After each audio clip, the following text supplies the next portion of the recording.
ایک دفعہ کا ذکر ہے کہ ایک بکری جنگل میں اپنے ریوڑ سے بچھڑ گئی۔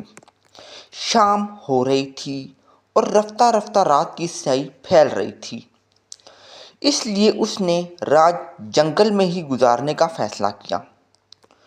تھوڑی دور جا کر اسے ایک غار نظر آیا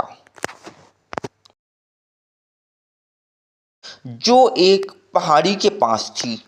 بکری کو رات گزارنے کے لیے یہ غار پسند آئی تو وہ غار کے اندر چلی گئی اور ایک کونے میں جا کر بیٹھ گئی۔ اتفاق سے اس غار کے ایک کونے میں ایک خونخوار شیر بھی رہتا تھا جو اس وقت غار کے اندر ہی تھا۔ شیر کو دیکھ کر بکری بری طرح ڈر گئی۔ اب وہ غار سے بھاگ کر زیادہ دور بھی نہیں جا سکتی تھی کیونکہ باہر بہت اندھیرا ہو چکا تھا اور دوسرے جنگلی جانوروں کا بھی اس کو ڈر تھا۔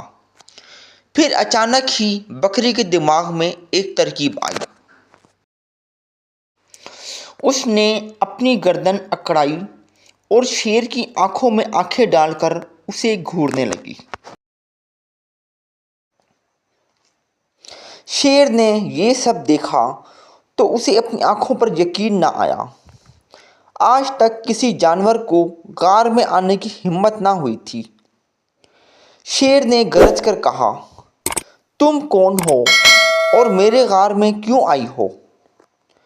بکری بھی اکڑ کر بولی، میں بکریوں کی ملکہ ہوں، میں نے قسم کھائی ہے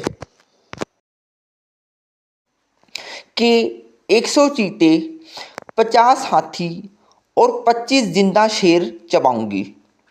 اب تک 100 چیتے اور 50 ہاتھی تو چبا چکی ہوں اور اب صرف 10 شیروں کی تلاش ہے۔ یہ سن کر شیر غار سے باہر بھاگ گیا۔ اسے بھاگتے بھاگتے جنگل میں ایک گدڑ ملا۔ گدڑ نے شیر کو یوں بھاگتے دیکھا تو پوچھا، اے جنگ کے بادشاہ، آپ اتنی تیزی سے کدھر بھاگے جا رہے ہیں؟ کیا مسئلہ ہے؟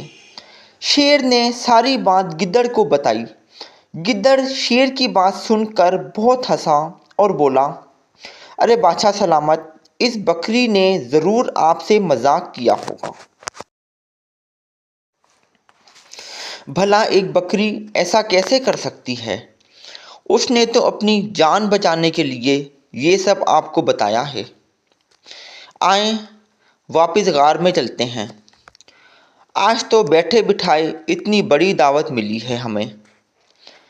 اس طرح شیر اور گدڑ واپس غار میں آ گئے۔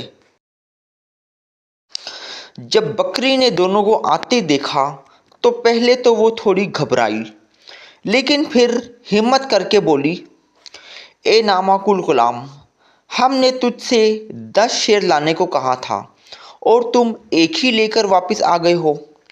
شیر نے جب یہ سنا تو ایک ہی وار میں گدڑ کے 2 ٹکڑے کر دیے اور وہاں سے بھاگ گیا۔